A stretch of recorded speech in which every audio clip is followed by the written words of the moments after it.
Welcome back to This Week in High School Sports. I'm Teresa Wippel here with Steve Willits. Hi, Steve. Hi, Teresa. So this week we're going to talk first about wrestling. Yeah, a big week in wrestling, and for us here with the Sound Life Sports Network, our first ever venture into broadcasting wrestling. That's right. As we covered a dual meet on Tuesday, it was Mountlake Terrace taking on Marysville Pilchuck and Marysville Getchell, and I think we picked a pretty good night to do it. A Mountlake Terrace team that had not won a match yet this year, and they went out and got 2 wins that night. And in both cases, they fell behind early. They lost their first 3 individual matches in each of the 2 matches, and were down 18-0 against both Pilchuck and Getchell, and they came back and got victories in both. And the highlight of the night for us, really, the final match of the night, which was against Pilchuck, going into the final group of wrestlers, it was 36-36. So the 2 wrestlers that stepped out for the 126 match were going to decide who was going to win it all.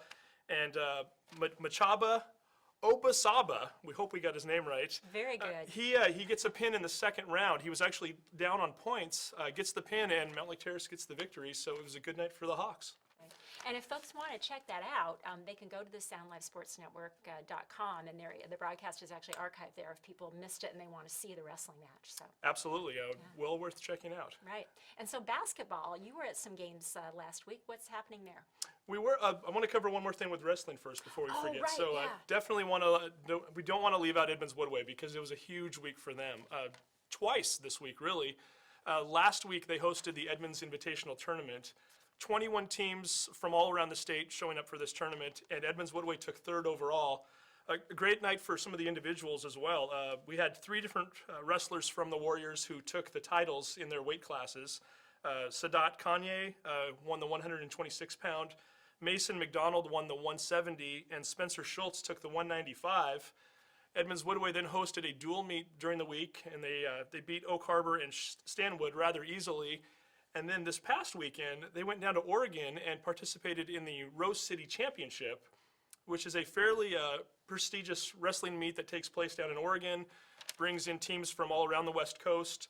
I think there were 22 schools there total, and the Warriors took 3rd down there. And again, some of the same names we just mentioned. Spencer Schultz, he won the 195-pound over 31 other wrestlers in his weight class. Riley Seward won a title there.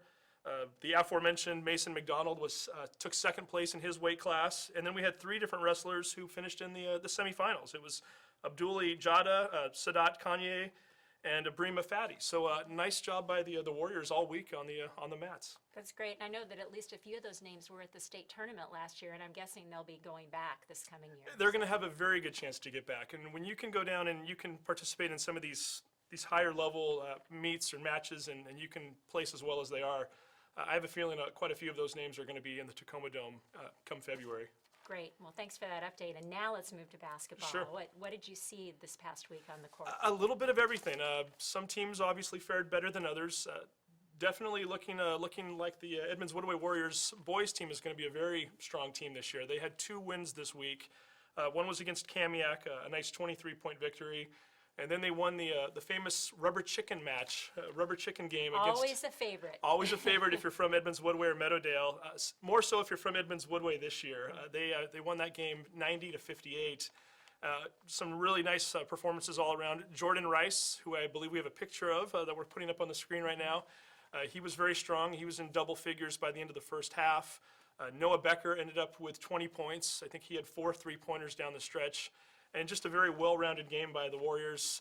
They had 90 points with about 3 minutes to go. I think they could have even had triple digits if they wanted it, but out of respect to their opponents, they didn't. But the Warriors, 4-1 on the season right now, and they look like a great team. Great. And the girls as well, they won, the Warriors won. The girls won the second game of the rubber chicken match. That was the nightcap. They won 65-37 over Meadowdale. Their only game this week, so hard to gauge what they're doing just yet because we have so many games coming up. But some of the same names that we mentioned before, Maddie Burdett, her twin sister Allie also had a good game.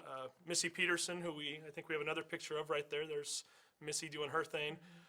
Just having an outstanding season so far. So it should be interesting to see what the Warriors are going to do this year. A big week for them. They only had 1 game last week. They have 3 games coming up this week, one of which is at Shorewood on Friday night, so that could be an interesting game.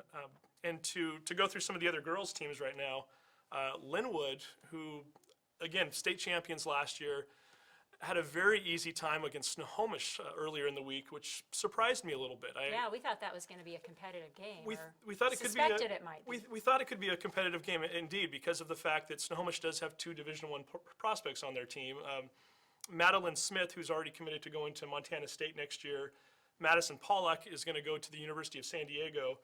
They won the 4A district championship up north last year, so we kind of thought that if anybody was going to give Lynnwood a real test before this tournament that they're going to play in California, it might be Snohomish, and the score was 37-12 at halftime, and they rolled to a fairly easy victory, and Royals are still looking awfully good. And while we're talking girls, Mountlake Terrace, they picked up their second win of the year, which doesn't sound like much, but when you're talking about a program that won only one game all of last year, for them to get their second victory 4 games into the season, it's a huge deal for them. So congratulations to the Hawks there. And Meadowdale, a little bit of a rough week.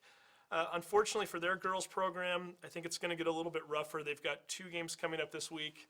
They're going to be traveling to Glacier Peak, and also they go to Lynnwood, maybe the top 2 teams in the state.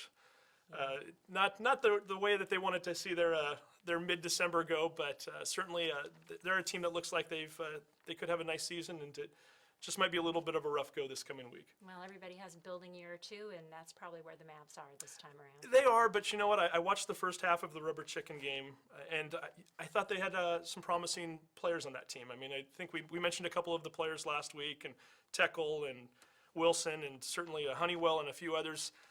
I don't think they're going to be as down as maybe we think they are. They've got some nice pieces in place, and I think they're going to do all right. Well, you know, the girls' basketball program at Meadowdale, it has a legacy that you just can't ignore. I mean, they for years were the state champions or the runners-up, and so I think they all feel like they have something to live up to in that way. I think they do too. Unfortunately for them, it's been a few years since those the glory days, if you will. But I think Caitlin, the new coach, certainly has them on the right track, and I think we're going to hear from the Mavericks in the future. Okay, and then swimming. You have some swimming information for us. Swimming, yeah, we have a little bit. Edmonds-Woodway had a nice victory this week. They defeated Mariner, I think it was 115-53, and so nice job by the Warriors. We've got a few other schools that are going to be taking to the pool later on this week. Meadowdale and Lynnwood are both going to be over at the Lynnwood pool. I believe that was on Thursday. They're going to be going up against Monroe, so good luck to the swimmers, and we'll certainly try to do our best to get some of those stats in here as well this year. And should probably talk about a few more of the boys' teams too before we forget on the basketball side of things. Yeah. Mountlake Terrace, a little bit of a rough week. They lost to Roosevelt and to Cascade. Interesting side note on the Cascade game, and this is the Cascade team that we talked about last week that has a very good chance to maybe win the 4A Wesco. Mountlake Terrace and Cascade, it was a 2-point game with 5 minutes to go. It was 42-40. And all of a sudden, the lights went out in the gym. They had a transformer blow right down the street, so the power went out everywhere in the area. And when they finally got the power to come back on, unfortunately, I think the lights went out on the school, and there was a power outage for the Hawks offense, too, as they were outscored 16-2 down the stretch. And the score looks a little more lopsided than the game really was, but a great performance for them for hanging around with Cascade for as long as they did. They've got 2 home games coming up this week. One's against Arlington on Tuesday, and then they've got an Edmonds-Woodway game on Thursday that we will be broadcasting on the Sound Life Sports Network. That's right. So we certainly want folks to tune in and watch that game. Other games that we want to mention, Lynnwood, first 2 wins of the season. So they had a week in which they won 2 out of 3. Close games. They beat Archbishop Murphy by 2, and then they beat Everett in overtime by 2. Speaking of Everett, Meadowdale also played Everett this week, and this was maybe the game of the week, if you will. Meadowdale falling behind by 12 points in that game. They had 4 points total in the third quarter, and then they came out and scored 31 in the fourth quarter. Really took it to Everett. They swung from being down by 12 to going up by 10, and they ended up getting a 61-55 victory. Nathan Heilpap, who's been one of their star guards so far this year, hit 5 3-pointers in that game. I think he hit 3 in the early stages of the fourth quarter when they were making that comeback. Harry White had 20 points also. So Meadowdale, although they didn't fare very well in the Rubber Chicken game, they did get themselves a pretty nice victory this week. That's great. Well, good for them. Good for them. And sorry for jumping around from swimming to basketball back to. We like to keep people on their toes We here. do, Yeah, and see if absolutely. they're paying attention, right? Indeed, indeed. Okay, all right. So any other sports I'm missing before we go on to the other things that are coming up for people to look at? No, I think we pretty much covered it, but Okay. it is going to be an exciting week for sports, and we always invite people to come out and support these kids and support their teams. Right. Well, we have a Glacier Peak hosting Mountlake Terrace in wrestling on Thursday. So that'll be a game that could be watched via the Sound Live Sports Network. And then also, let's see, what else? On Wednesday, Glacier Peak girls are hosting Meadowdale at 7:15. And that will also be broadcast on the Sound Live Sports Network via our partner, stspn.com. But if you go to Sound Live Sports Network, you can see it there. So I hope everybody has a great week. We'll be back again next week with This Week in High School Sports.